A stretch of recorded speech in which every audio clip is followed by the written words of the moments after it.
నేను చాలాసార్లు చెప్తా ఉంటాను, పంది జీవితంలో ఒక్కసారే పైకి చూస్తుంది. ఎప్పుడండి? చనిపోయాక. ఇంకా 4 కాళ్ళు కట్టేసి ఆ ఎక్సెల్ బండి మధ్యలో వేస్తారు. ఎక్కువ మన సైడ్ ఎక్సెల్ బండ్లే ఉంటాయి. దాన్ని మధ్యలో వేసినప్పుడు అది చెప్పండి అని అరుస్తూనే ఉంటుంది.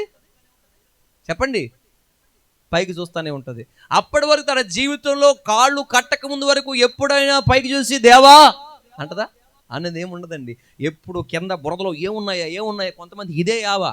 లోకంలో బురద ఏముంది, ఇంకా అంటించుకోవడానికి, ఇంకా రుద్దుకోవడానికి, ఇంకా సుఖపడడానికి, ఇంకా సంపాదించడానికి ఇంకా బురద ఏముంది, చెత్త ఏముంది, దొరులుతూనే ఉంటారు కొంతమంది. వాళ్ళు ఏమంటారు? మీరే అనండి, వింటున్నారా? కానీ ఎప్పుడు చూస్తారంటే బంధకాల మధ్యలో ఇరుక్కుపోయాక అప్పుడు చూస్తాం, దేవా నా బంధకాలు. ఇంకెక్కడ తెంపుతాడు? వాడు తెంపుతాడు. ఏంటది? తల. వింటున్నారా?